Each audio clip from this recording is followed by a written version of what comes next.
Well, here to accept is a former art house movie theater manager, co-founder of the Blindfold Arts Gallery on Capitol Hill, and, most importantly, the divorce attorney for 2020 President Chris Christensen. Please welcome Scott Burk, everyone. When I fall in love, it will be forever, or I'll never fall. When Chris first called me, I said, "Why are you calling me?" And then I figured it out. But I'm not an actor. I've never made movies. I've never made music, things like that. But I ran a movie theater at one point in time, and he knew I was a film buff. He didn't know I had a huge crush on Judy Davis.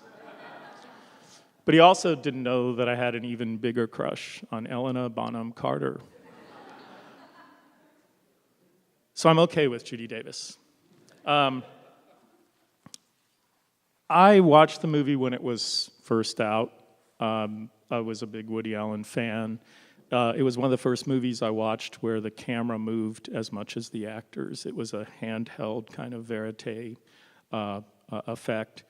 And I think he did it well. But even more frenetic and energetic was Judy Davis's performance. She was equal parts totally devastated, but so cool. It was amazing. So I should ask, how many people here have ever had a broken heart? Not very many. How many? We're getting personal now. How many have broken somebody's heart? No, not that many. Which was worse? That's a trick question. So when I rewatched this movie, I couldn't take my eyes off of Judy Davis. And I also felt really bad for the guy in that scene. I've had a date like that before.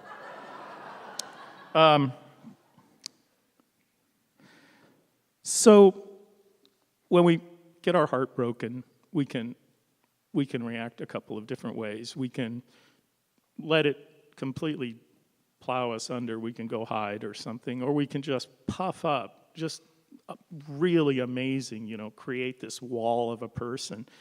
And Judy Davis didn't just do both of those things, but she constantly said to us, life is just not fair, or at least right now, life is not being fair to me.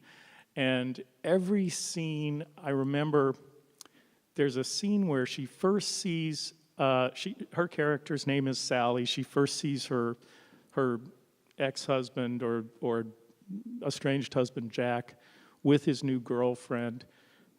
And she composes herself, and she sort of trips off, and she spills her purse while she's getting in the cab. And all the time the camera is moving like this, and then the cab just sort of jerks away, and you feel every bit of that. You feel like the hurt and the rage, and you just don't even see it. You just feel it. It's exuding from her. So I think it was a good choice for the 2020 awards. I think that Judy Davis came a long way from my brilliant career to this New York sophisticate. And the truth is, life isn't fair.